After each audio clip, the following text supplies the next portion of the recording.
Silencio. Silencio. Silencio. Señoras y señores, el Club Silencio. Silencio. Silencio. Silencio. Silencio.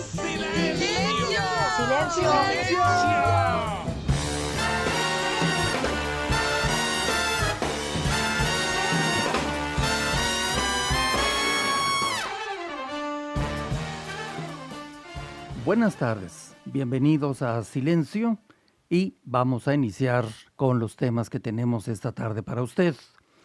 El primero de ellos tiene que ver con una pregunta que nos ha hecho una persona y con muchísimo gusto, como se le ha ofrecido, le vamos a dar la respuesta que podamos darle al respecto.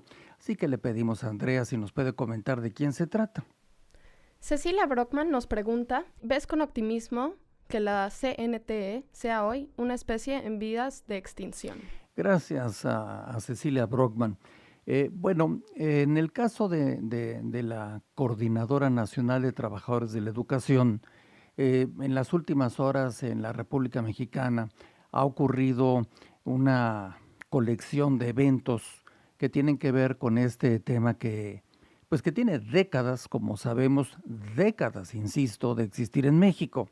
Esta coordinadora es una concesión, hace algunos días lo comenté también, es una concesión que se dio por el gobierno mexicano en los años 90, principios de los 90, para que esta coordinadora tuviera una serie de facultades fuera de la ley de educación de aquellos tiempos, y entonces la coordinadora poco a poco se fue convirtiendo en una entidad más que educativa, en una entidad política.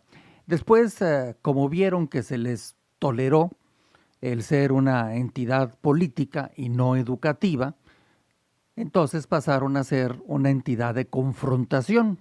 Entonces ya tenían dos cualidades, política y confrontación. Y bueno, después de ello, lo que hemos visto en los últimos tiempos es que no solamente hacen política, no tiene malo o nada de malo hacer política, pero en este caso es una política que va precisamente en contra de la educación de los niños mexicanos en general, y muy específicamente en el estado de Oaxaca, y en lo que viene a ser una consecuencia que contagia a otros estados de la República Mexicana. La determinación que ayer dio a conocer el secretario de Gobernación, el secretario de Educación y el vocero de la Presidencia de la República nos habla de que precisamente el gobernador de Oaxaca, el señor Gabino Cue, al cual se le ha señalado muchas veces en lo que va de su gobierno, que es la mayoría del tiempo, que no ha hecho realmente nada para mejorar la situación educativa y también la negativa relación con la coordinadora del magisterio. El señor Cue, la semana pasada, en una reunión con miembros del Congreso, dio a conocer que no le era posible controlar a esta coordinadora, que nadie ha podido controlar, con solamente unos 3,000 policías, y que iba a terminar en una batalla campal. Bueno, pues pasan precisamente unos cuantos días de la semana de labores, la pasada, y el fin de semana, a lo mejor trabajaron en ello, y pues el día de ayer dan a conocer que desaparece este Instituto de Educación del Estado de Guerrero. De entrada debería de ser una Secretaría de Educación, bajo el modelo que tenemos, pero bueno, le llamaron instituto desde que le dieron ese tipo de canonjías. Ahora, ¿cuál es el resultado para Cecilia Brockman y quienes se pregunten sobre el tema? El resultado es incierto, porque el daño que ya le causaron a miles de niños oaxaqueños de años anteriores y del presente es en ocasiones muy difícil repararlo. Cuando los niños, cuando tuvieron la oportunidad de ir a la escuela, no fueron a la escuela, y ahora que están en otro tipo de edad o de actividades o ya no pueden ir a la escuela, entonces se trata de corregir el problema, que todavía no está corregido, está anunciado nada más. Número 2, se les desconoce a esta coordinadora, se le desconoce como la entidad, la patrona de los miles de trabajadores de la educación del estado de Oaxaca.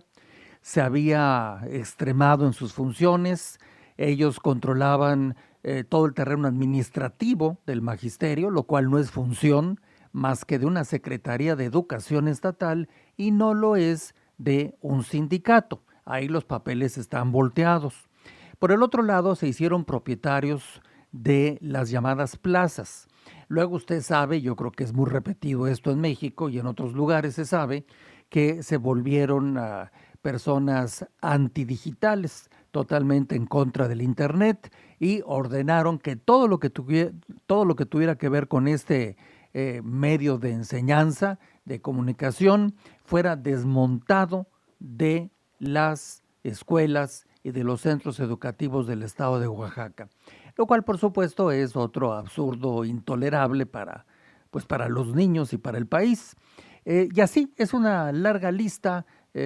¿Cómo no querer hacer los exámenes de capacidad, el seguir recibiendo como herencia, así como se recibe quizás una parcela, recibir una plaza educativa en la cual muchas veces pues no se presentan ni siquiera a trabajar, y si se presentan pues son personas que no tienen los conocimientos ni la vocación para hacerlo.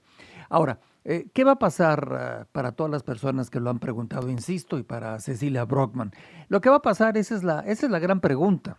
Usted le ha atinado porque lo primero que meditamos, quienes nos dimos cuenta el día de ayer de lo que decían los tres servidores públicos, es cuál es la reacción. Estas personas han sido muy agresivas, muy virulentas, y los hemos tenido en diferentes partes de la República. Quizás los habitantes de la capital mexicana han sido los más perjudicados por manifestaciones, cierres, ataques a edificios, cierres en el aeropuerto, etcétera, etcétera, etcétera. Larga lista. Y bueno, ¿qué van a hacer?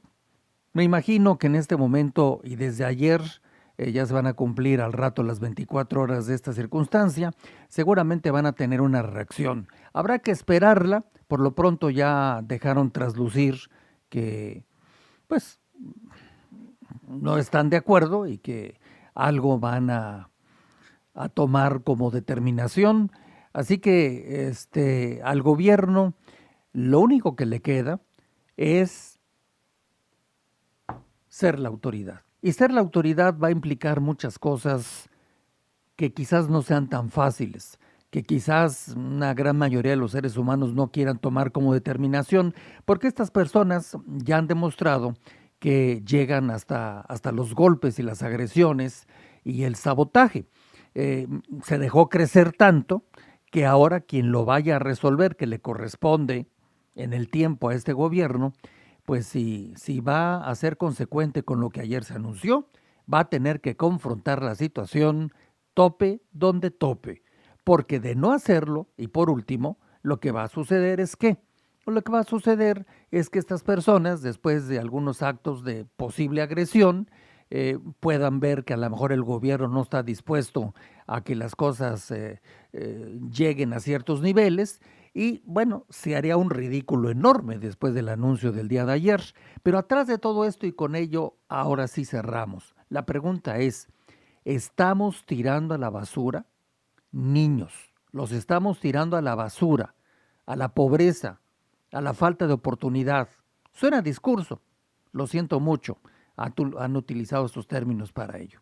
Así que, pues, por supuesto, nosotros estaremos atentos, pendientes.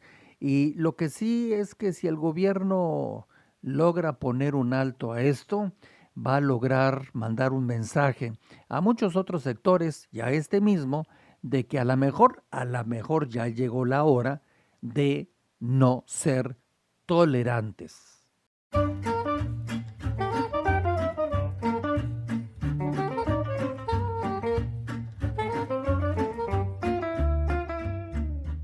Bueno, ahora nos vamos a cambiar de tema, nos vamos a algo que tiene que ver con la cuestión de la ciencia, pero muy cercana a lo que es nuestra vida diaria, No en todos los países, pero por lo menos en los países que tienen ya ciertos dispositivos de comunicación y de avances en materia de computación, telefonía, etcétera, etcétera.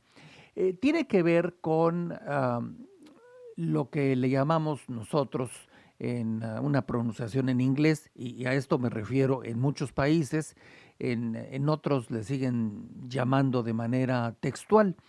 Eh, Hace muchísimos años, un hombre de nombre Nikola Tesla, él era una persona que no lo convencían de ninguna manera y se ganó grandes críticas, por supuesto, porque en el siglo XIX él pensaba que era posible, entre otras cosas, transmitir voz sin cables. Era posible transmitir electricidad sin cables. Era posible transmitir ondas de diferentes tipos, electromagnéticas por supuesto, sin la necesidad de cables. Esta persona, a lo largo de su infancia, su madre era una señora muy, vamos a decir, interesada en la ciencia. Su padre no estaba metido en eso, pero bueno, su madre fue la que le dio el empuje necesario para que desde pequeño el señor Tesla estuviera interesado. En la parte que él vivía en Europa había un gran retraso, por supuesto, pero él hizo todo lo posible para estudiar en lugares donde pudiera aprender más. Estuvo en, por ejemplo, la Universidad Politécnica de Madrid, estuvo también en Austria y estuvo en otras escuelas que le permitieron abrir su mente. Y cuando cumplió 24 años de edad, y después de muchas experiencias académicas y algunas de práctica de investigación, decidió irse como tantos en aquel siglo XIX a la ciudad de Nueva York. Llegó allá literalmente con 2 juegos de ropa y con una carta. La carta se la habían dado a algún conocido, el cual tenía la conexión con un señor llamado Tomás Alva Edison. Se presentó con él en Nueva York y le dijo que venía de donde venía y que buscaba lo que buscaba, que era desarrollar lo que ya le platiqué. El señor Tomás Alva Edison vio en él a un joven muy motivado, con muchas ganas, y le dijo, bueno, pues vamos a trabajar. Le dio ingreso a su empresa. Ya Tomás Alva Edison estaba muy activo en otras funciones y empezaron, y se dio cuenta Alva Edison que Nicolás Tesla era una gente muy capacitada, que lo habían estado rebajando en muchos lugares, lo veían a mal, pero que quizás era necesario darle una posición más alta en la estructura de Tomás Alva Edison, al grado que llegaron a ser socios. Nada más que, interesante, terminaron peleándose. ¿Por qué se pelearon? Lo cual arruinó de alguna manera al señor Tesla, que finalmente es el creador del concepto. ¿Qué fue lo que pasó? Bueno, pues que el señor Tesla era una persona que tenía la vocación científica. El señor Tomás Alva Edison, conocedor del tema científico, sin discusión, era un hombre que estaba muy enfocado en lo que hoy le llaman la mercadotecnia y las ventas. Él sabía que todos los productos que había desarrollado, si no los vendía, de nada servía lo que hacía. Pero en esto chocaron los dos, no se ponían de acuerdo, que era lo más importante en la empresa. Hoy podríamos decir, al paso de los años, que los dos tenían razón. Tan era importante la ciencia como era importante vender lo que desarrollaban, pero no pudieron ponerse de acuerdo y se pelearon.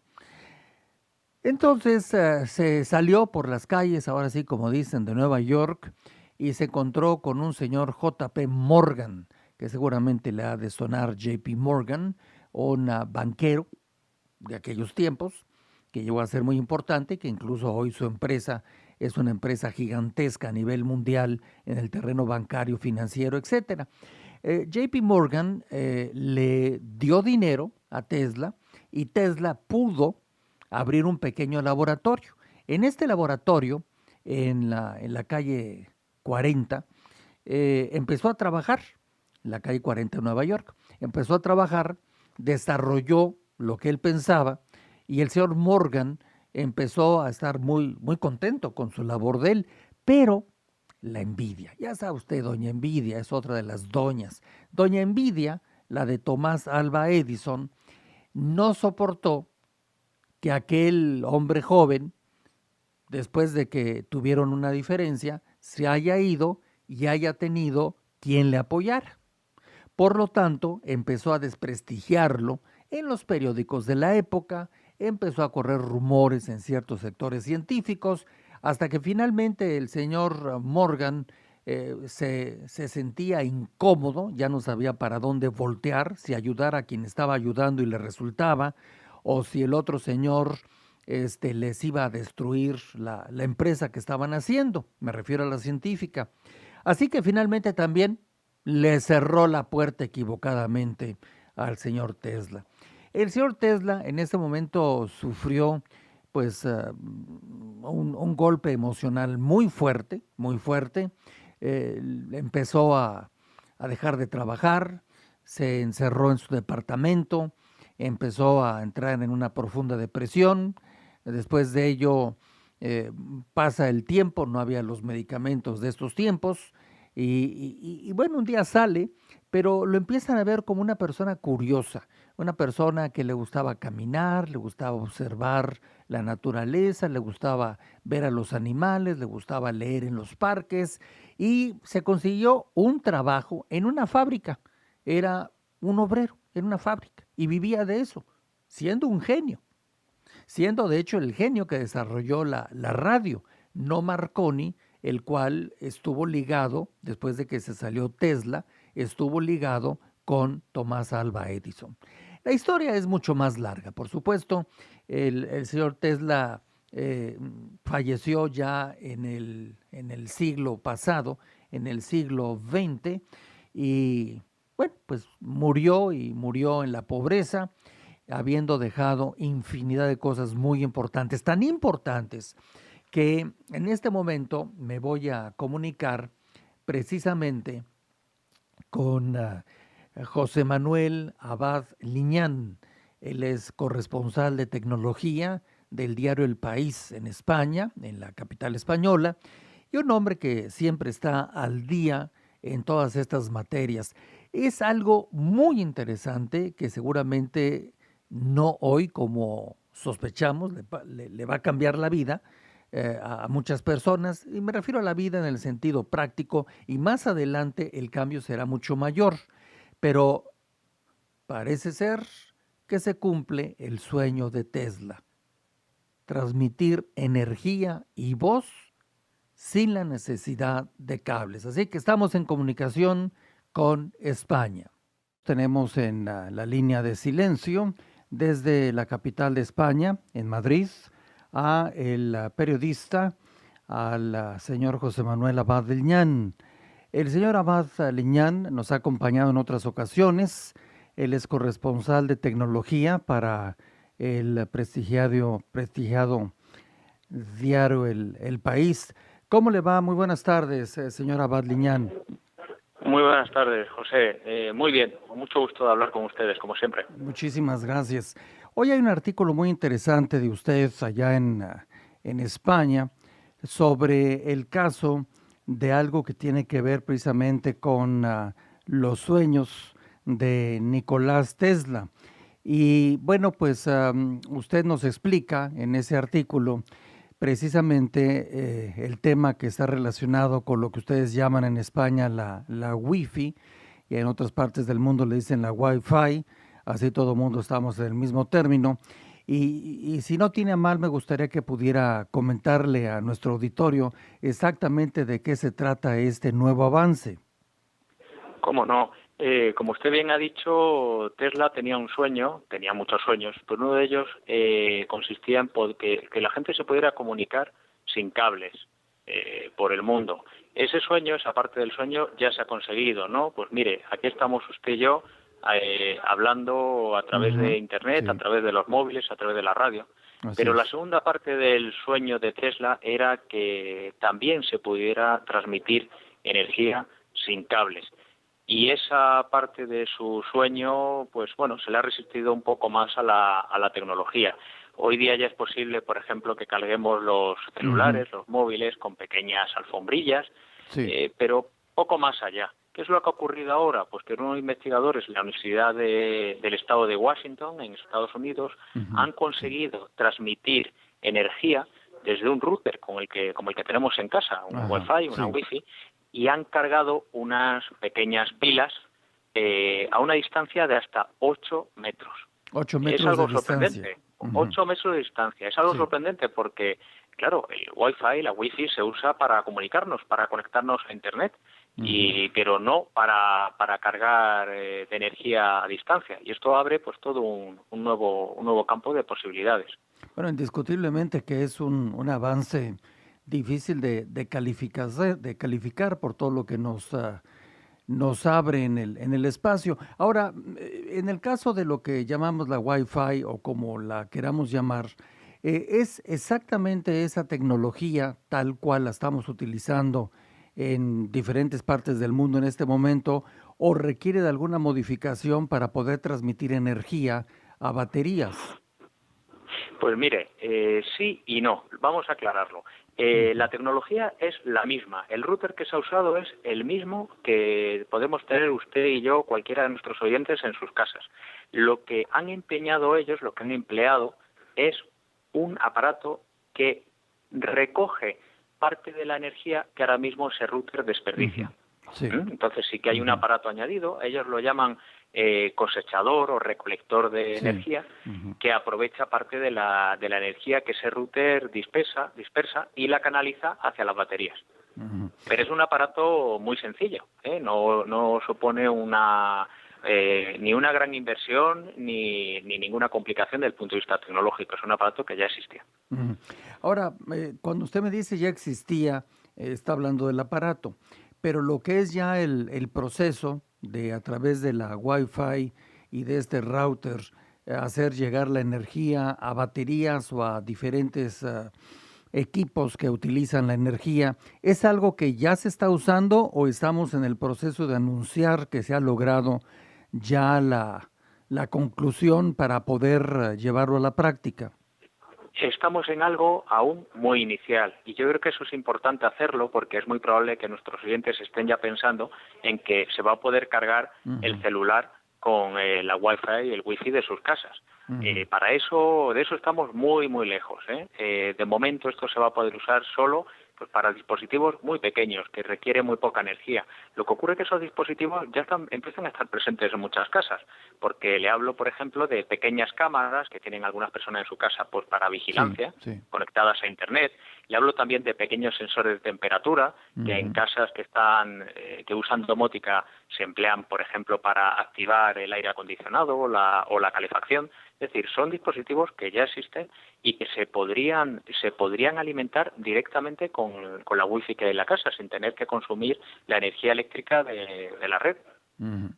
Bien, si entiendo, ya está ocurriendo, como usted lo acaba de explicar, pero también me dijo que estamos todavía a distancia en el tiempo para que esto pueda ser una práctica más común, tanto en las casas como en otro lado de otro lugar y posiblemente a nivel, no sé, a nivel de las mismas calles o los espacios abiertos.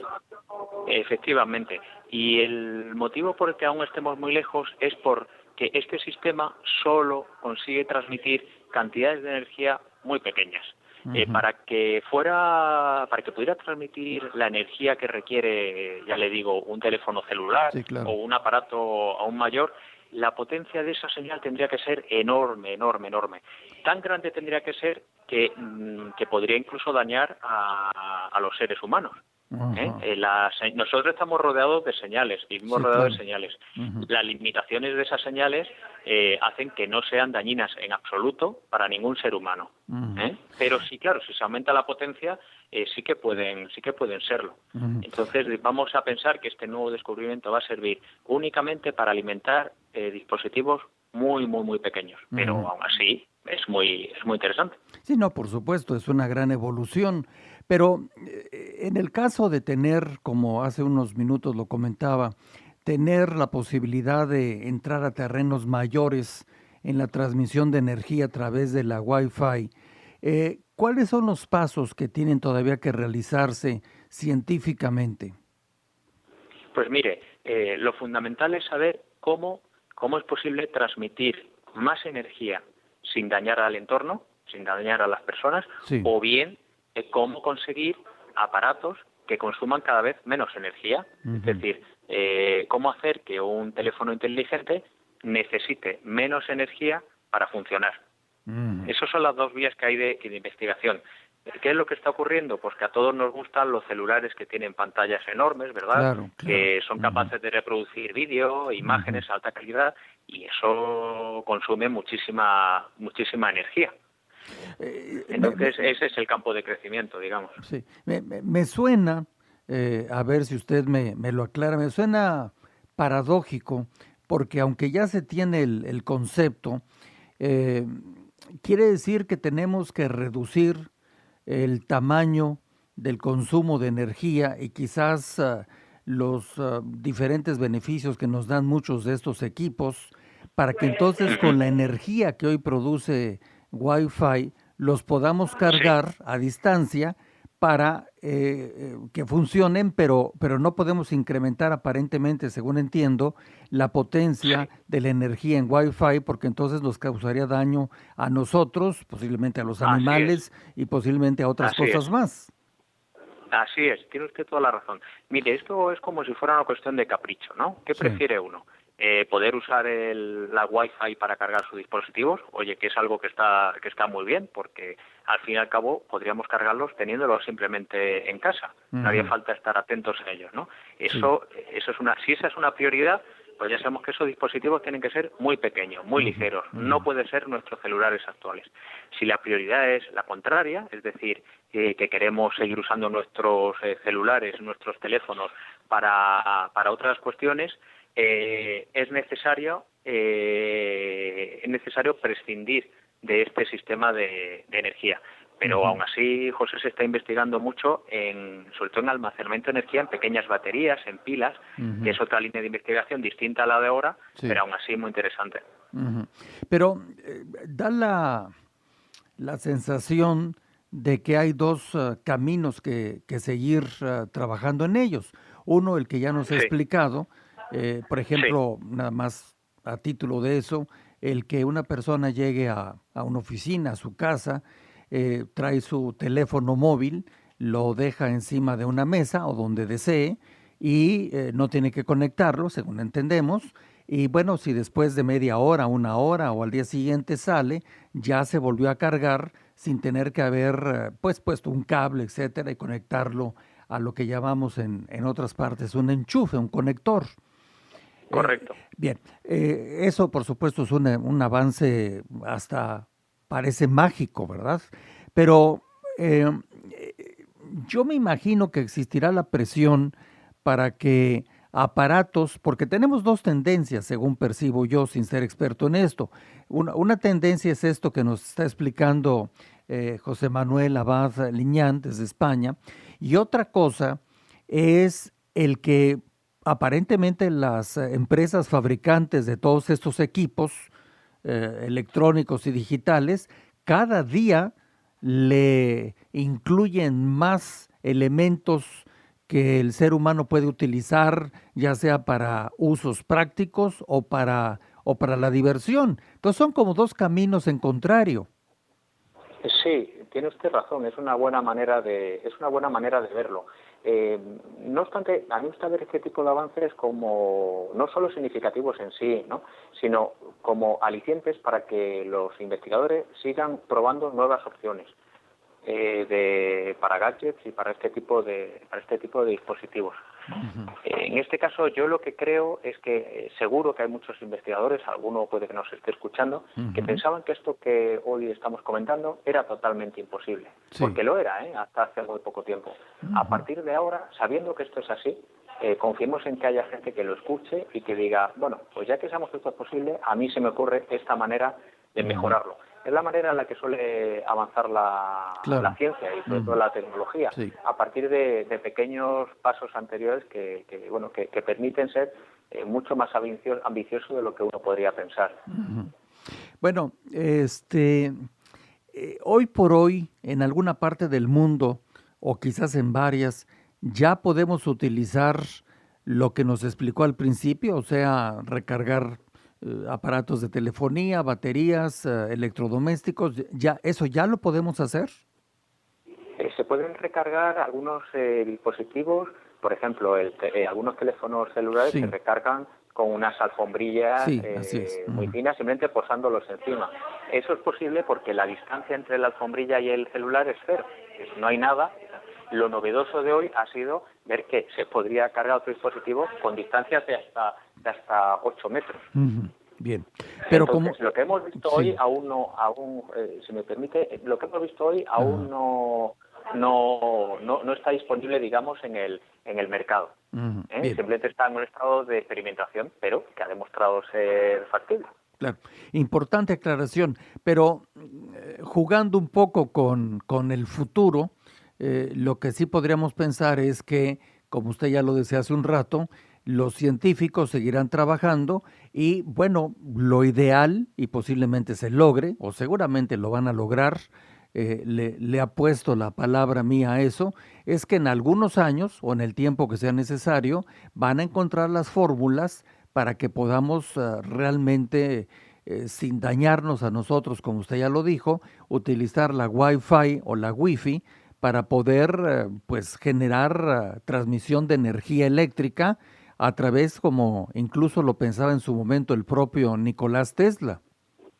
Efectivamente. Vamos a pensar que cuando Nicolás Tesla habló de comunicarse sin cables, mucha gente se rió de él. Sí, claro. Al cabo de unos años surgió la radio.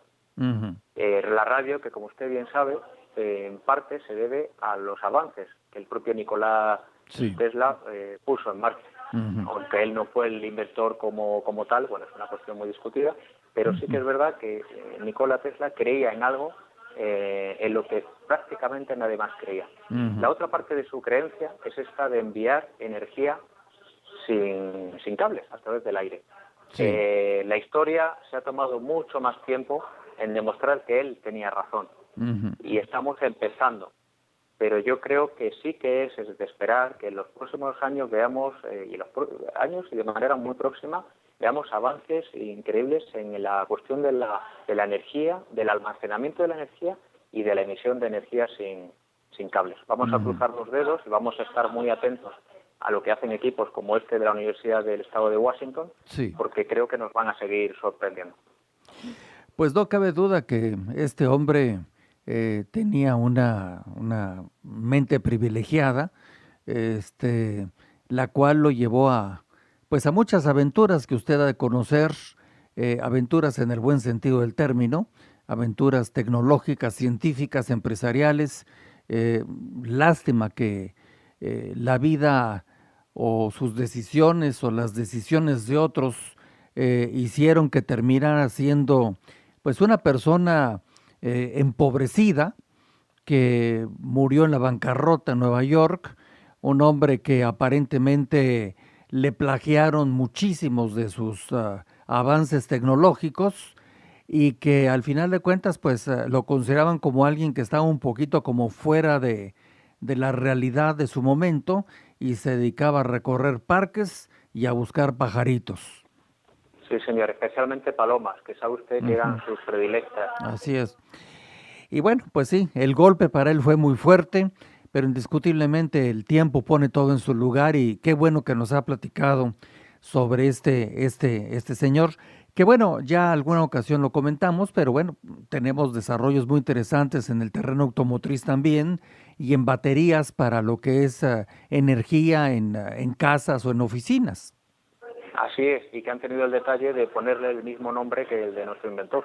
Pues es lo menos que podían hacer, ¿verdad? ¿Verdad? Sí, Lo sí, menos de lo que... totalmente de acuerdo, José. Así Lo es, mínimo que se merece. es lo que se merece. Pues le agradezco muchísimo, me da gusto saludarlo y bueno, pues estaremos en comunicación, siempre muy atento y hasta el fondo de estos desarrollos tecnológicos que nos cambian la vida. Y le mando un saludo a José Manuel Abad Liñán, corresponsal de tecnología del diario El País, allá en Madrid, en España. Muchísimas gracias, muy buenas tardes. Gracias a usted, José, a la orden. Hasta la Gracias, próxima. hasta luego.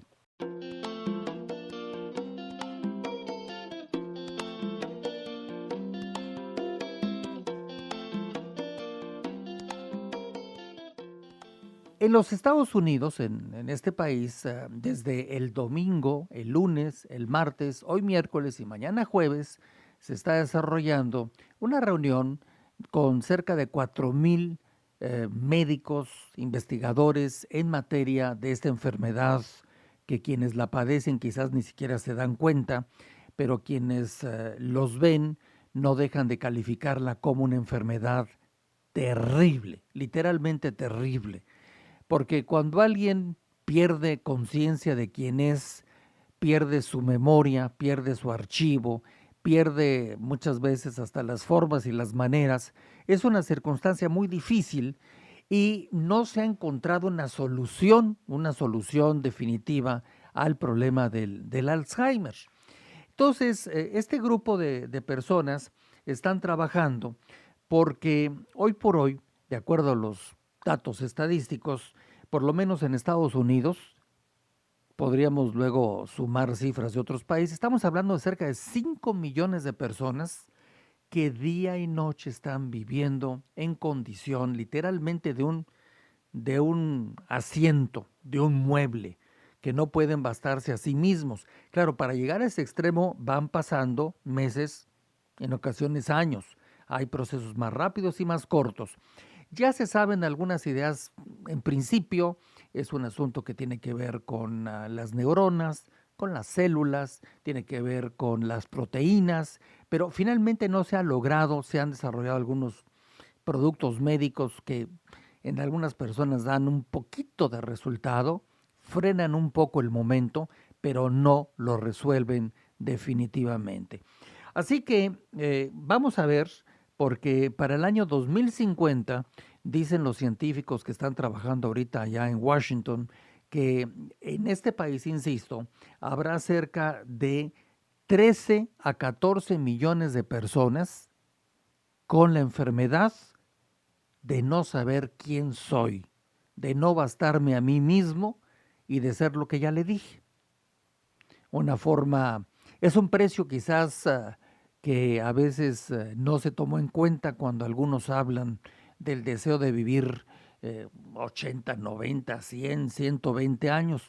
Bueno, pues eso le sucede a algunos, pero más vale que si seguimos pensando que queremos vivir tantos años, no todo el mundo quiere, pero algunos sí quieren, pues más vale que resolvamos enfermedades como la diabetes en sus diferentes tipos, los diferentes cánceres, que podamos terminar con enfermedades respiratorias que resultan aniquilantes y el caso que estamos hablando del Alzheimer. Así que esta semana ya veremos en qué termina la conclusión precisamente de esta importantísima reunión, repito, en la ciudad de Washington.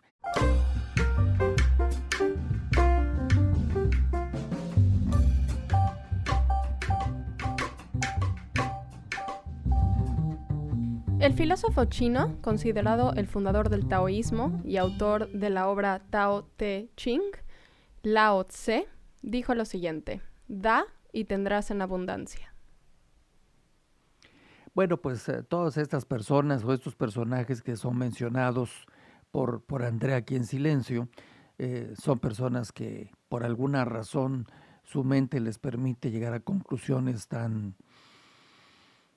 trascendentes, como esta que muchas veces no se piensa dos veces en ella, el que pues dar implica recibir, y claro, hay muchas cosas cercanas a este concepto, pero bueno, así que se lo dejamos y usted, como siempre le decimos, reflexiónelo y practíquelo si le es posible. Gracias, Andrea.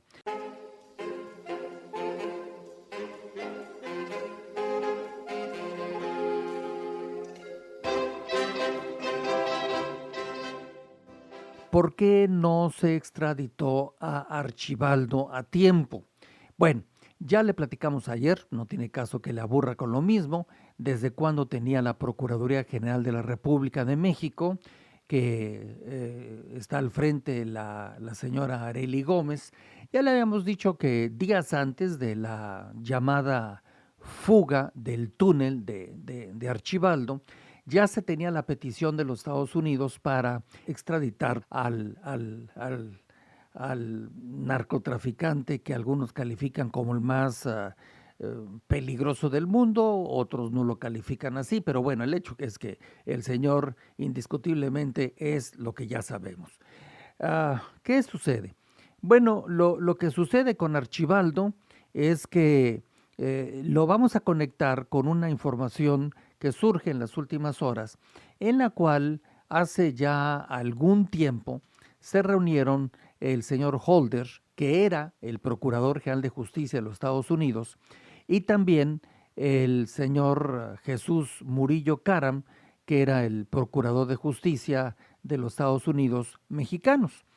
Bueno, en aquellas reuniones, estas personas estuvieron conversando sobre el tema de los conflictos para extraditar, tanto para extraditar a personas que estuvieran en México hacia los Estados Unidos o viceversa. Se habló de algunos casos como directivos de FICREA, como directivos de Mexicana, este señor Gastón Azcárraga, etcétera, etcétera, los cuales han pasado pues ya muchos meses, incluso en algunos casos años, y no hay por parte de la Procuraduría o su equivalente, el Departamento de Justicia de los Estados Unidos, no hay una sola orden de aprehensión. Ningún juez se le ha solicitado que emita una orden de aprehensión para que se le dé a la policía y la policía vaya a buscar a X persona de origen mexicano. ¿Por qué? Pues la respuesta que se dio en aquel momento es porque simple y sencillamente no se había hecho. Claro que atrás de esto se esconde algo, porque no es gratuito que no se haya hecho. Pero el procurador en aquel momento, Murillo Caram, le dijo al señor Eric Holder, le dijo, bueno, lo que sucede aquí es que nosotros estudiamos los casos para ver si coinciden con las leyes mexicanas. El procurador le dijo, el de México, bueno, sí, por supuesto, Relaciones Exteriores de México, que es quien tiene el primer contacto, les informa a ustedes cuáles son los artículos mexicanos sobre los cuales estamos pidiendo la extradición para que haya una, vamos a decir, coincidencia con artículos de las leyes de los Estados Unidos. En el caso de que lo haya, entonces se autoriza, si gustan, la extradición. Bueno,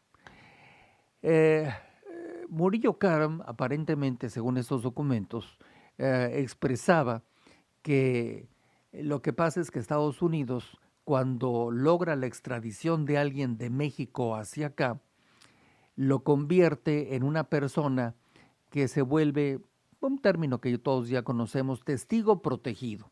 Y como testigo protegido, esta persona lo que hace es pues que le ofrecen muchas cosas, quizás la más común es una reducción en la pena que se merecería en cárceles de Estados Unidos, a cambio de que el señor, como se decía hace tiempo, cante, a cambio de que le cuente a las autoridades de Estados Unidos cosas que ellos no saben y que les pueden ser muy útiles.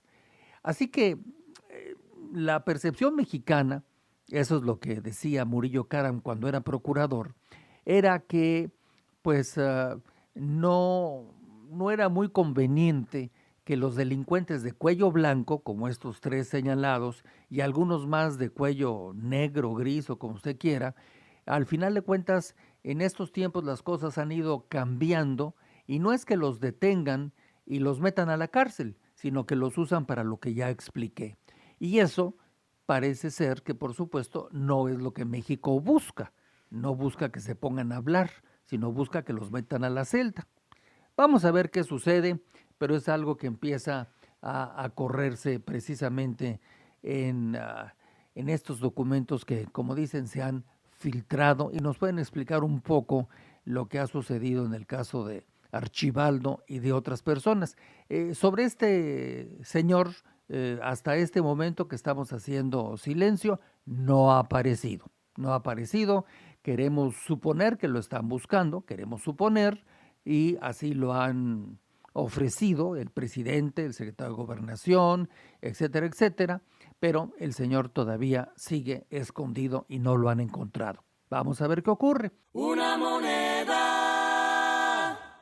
una moneda, una moneda. Tenemos en el caso del precio del petróleo, los últimos datos, dado que es una materia prima tan importante para los ingresos de muchos países y de México. Bueno, el petróleo más refinado no me refiero después de que pasa por la refinería, sino más refinado en cuanto a que es de la mejor calidad cuando se extrae del pozo, es el Brent, Mar del Norte de Europa, y está en 57.04 el barril. Luego tenemos el West Texas, que es un petróleo que sirve como petróleo marcador, como dicen los expertos, está abajo, baja de 57.04 a 50.36, y la mezcla mexicana está en 49.79, 49.79. Esto es lo que tenemos sobre el caso del petróleo. Y luego en el caso del dólar, pues bueno, el dólar ahora en este miércoles está costando más a todas las personas que desean comprarlo por la razón que sea. En otras palabras, pues nos hemos devaluado más. Estamos en 16.32, 16.32. Ya se nos ha dicho, nada más que en la vida real nos hemos quedado más con las devaluaciones que con las revaluaciones. Cuando hay revaluaciones son temporales, son de centavos, pueden ser de muchos centavos, pero la tendencia de México desde los años del gobierno de Luis Echeverría Álvarez, que empezó en el año 70 como presidente y terminó en 76, gracias a Dios terminó en 76, si no acaba de terminar con el país. Bueno, pues déjeme decirle que estando en 16.32, se le preguntó en una reunión que tuvo el secretario de Comercio del Gobierno de México, que se llama Ildefonso Guajardo Villarreal, se le preguntó que bueno, que qué pasaba, que esto era muy delicado para México, y él con su proverbial tranquilidad dice, no. Miren ustedes, esta es una situación de variaciones, son variaciones. Oye, ¿qué son variaciones? Bueno, pues eso, sube y baja, baja y sube y baja, son variaciones. Pero aparte, ¿saben qué? Le dijo a las personas de los medios de comunicación allá en Chihuahua, ¿saben qué? Aparte es normal. Bueno, según él, es normal que se devalúe el peso mexicano. Y bueno, si recordamos dónde andaba hace muchos años, no nos parece nada normal, más bien nos parece anormal, y sobre todo cuando sabemos el fondo, que no se nos comenta, pero sabemos el trasfondo. Ya voy a evitar repetir eso porque si cada día que hablemos del peso le voy a repetir el trasfondo, corro el riesgo de aburrirle. Bueno, así que dice el secretario de Comercio de México, el señor Guajardo, que afortunadamente en México es un país que tiene un mecanismo de tipo de cambio flotante. Somos bien afortunados porque tenemos un cambio flotante. Nos los han vendido varios gobiernos. Él repite lo que ha aprendido y ha oído de los gobiernos en que ha participado, que son muchos. Pero las personas, los ciudadanos, los industriales, los comerciantes, los viajeros, todas las personas que requieren dólares para enviar a sus hijos, lo que usted quiera, se preguntan, bueno, ¿afortunadamente cuesta más el dólar? Para mí no tiene nada afortunado. Necesito poner más pesos y quizás no tengo esos pesos. Así que creo que hay una diferencia entre cómo lo ve el secretario de Comercio y cómo lo ve la gente en las calles de la República Mexicana. Y dice que, bueno, para terminar, el que sea flotante evita lo que él llamó las cargadas. ¿Qué habrá querido decir con las cargadas? Porque hay otros términos económicos más propios para un economista, pero él le llama las cargadas. Bueno, entonces evita las cargadas, dice que también se evita que pues haya especulación. Habría que explicar qué es la especulación. La gente compra algo cuando ve que se vuelve escaso y lo tiene que pagar a un mayor precio. Esto lo dicen desde el principio aquellos que empezaron a conformar a la economía como una ciencia y escribieron hace siglos famosos tomos y libros. Pero bueno, ahora le llamamos cargadas, especulación contra el peso. Contra el peso. Pues ¿por qué meter un término que suena como a bélico? Contra el peso. Más bien está generado por otros fenómenos ya explicados aquí en Silencio, que dije hoy no vamos a repasarlos por lo que ya señalé. Así que, para que usted esté tranquilo, termina el señor secretario de Comercio diciendo que son condiciones transitorias. Hoy no nos va a dar tiempo, pero déjeme decirle a usted que de acuerdo al último estudio sobre el estado de la economía de los mexicanos, pues resulta que no son ni tan transitorias, no lo son, porque mañana lo vamos a platicar con los números, pero ha crecido el número de pobres en México de 60 millones a 80 millones. El número de salarios mínimos se ha reducido porque siguen utilizando esa medida, los salarios mínimos, que son bastante mínimos. Tenemos una reducción importante en el porcentaje de personas de la clase media en México. Ya viene quedando como un 7% de toda la población es clase media. ¿Por qué? Porque han pasado a ser clase media baja, y estamos hablando ahorita de cuestiones de dinero, no de otro género, ¿verdad? Clase media baja o clase baja, y pues yo no sé si eso es un gran logro de las fluctuaciones del señor secretario del Comercio, pero también de otros que han pasado por esa oficina y ese cargo en otras administraciones, partido político que sea. En otra de las preguntas que recibimos, hay varias sobre el tema de lo que ayer le presentamos en el estado de Michoacán, en Aquila y en Ostula.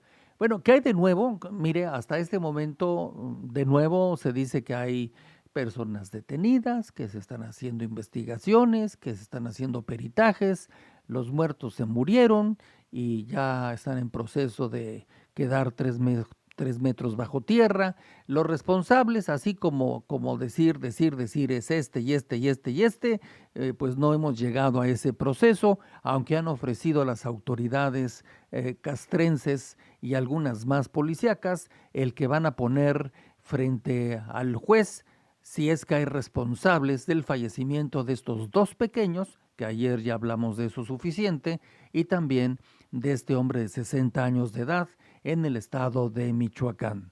Vamos a ver qué ocurre. Por cierto, incluyo rápidamente, porque ha habido comentarios sobre el doctor Mireles. Todos recordamos quién es el doctor Mireles, o casi todos recordamos. Bueno, ya le dije ayer que por motivos de vacaciones, ya sabe usted que el Poder Judicial, ¿cómo se cansa de hacer justicia? Entonces, como se cansa tanto, a pesar de que le mandan vitaminas todos los días, la Suprema Corte les manda camiones y camiones llenos de frascos con vitaminas para que no se cansen. Hay que darles vacaciones a todos juntos, juntos. Ese es el punto. No se puede parar, repito, ayer lo dije y hoy, no se pueden parar. Hay cuenta que se va de vacaciones la Comisión Federal de Electricidad y nos dejan sin luz 20 días. ¿Qué pensaría usted? Pero como esto no es energía eléctrica, entonces quizás se nota menos, según algunos, excepto las personas que tienen problemas jurídicos o de justicia en México. Bueno, así que el doctor Mireles pues seguirá metido en la cárcel, tendrá que esperarse los 15 días que ya están corriendo, pero por lo pronto parece ser que ya algunas autoridades gubernamentales le están mandando amparos a jueces para que los abogados del doctor Mireles, que es toda una historia el asunto, y de otras personas similares de estas guardias civiles, pues se pueda quedar en la cárcel más y más y más y más tiempo. Ya también lo estaremos platicando.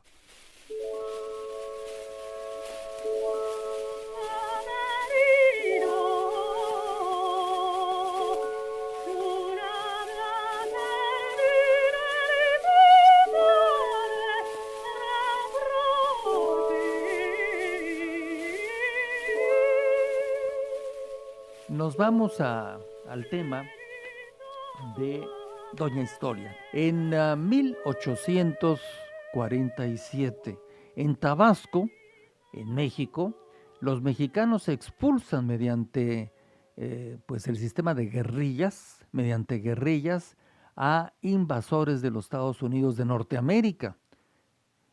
Luego, en 1894, entre París y la ciudad de Rouen, dos ciudades francesas, por supuesto, se celebra la primera carrera automovilística de la historia.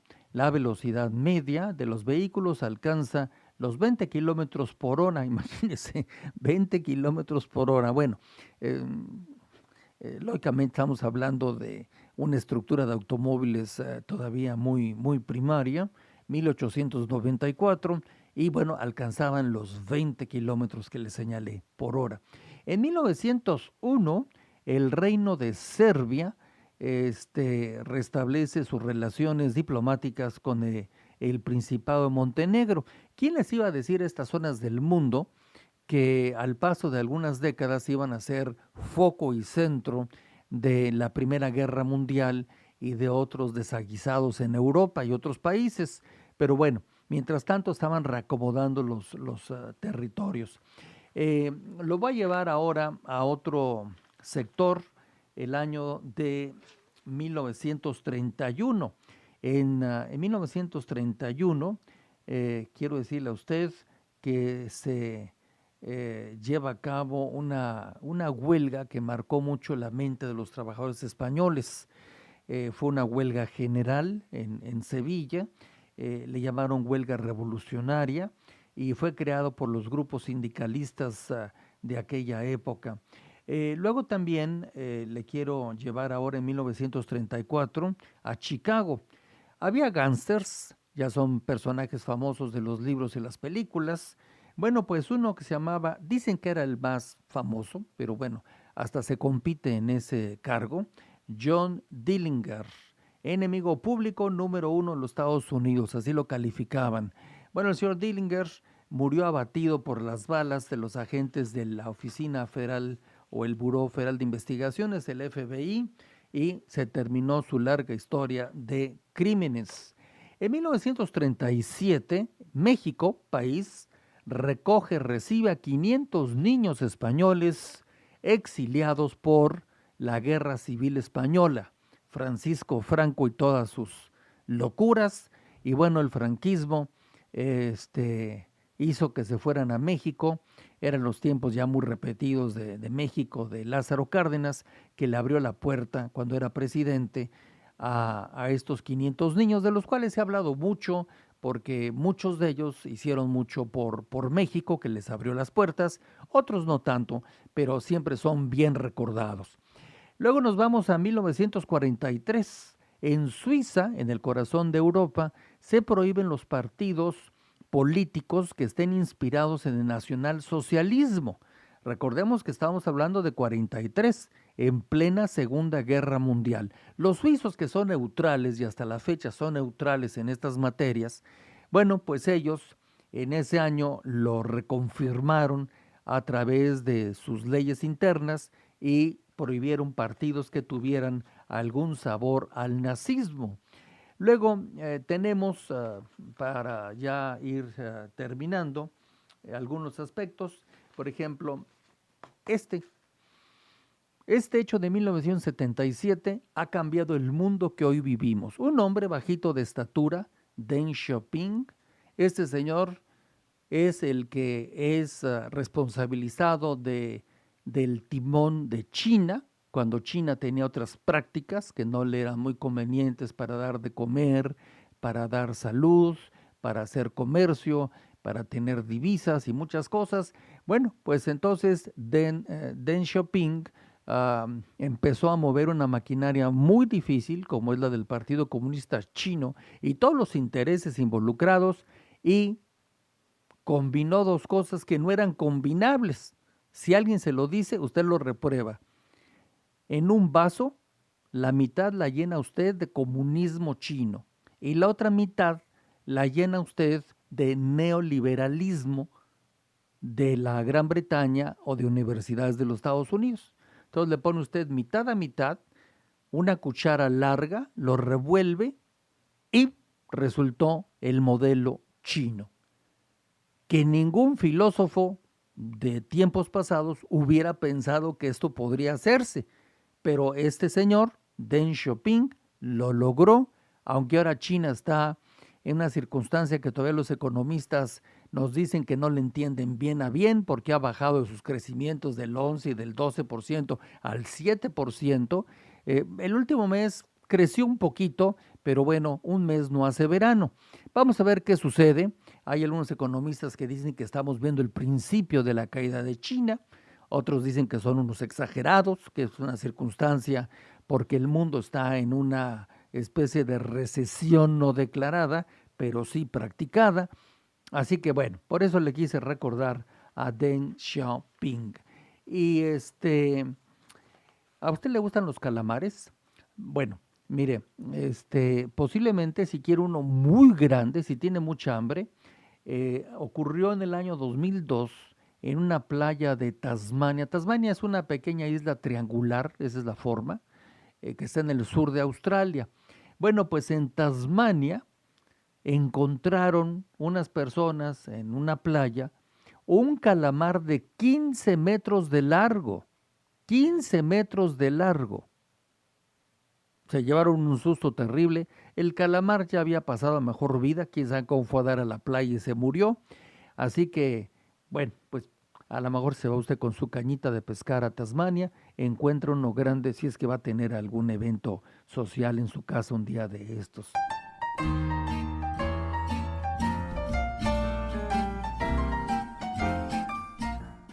Hemos concluido nuestro silencio del día de hoy.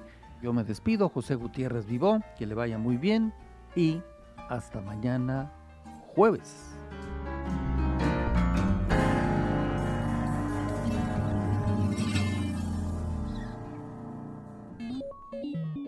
Síguenos en Twitter y en Instagram como Latido Colectivo, regálanos un me gusta en Facebook y utiliza nuestro hashtag OigaJGB.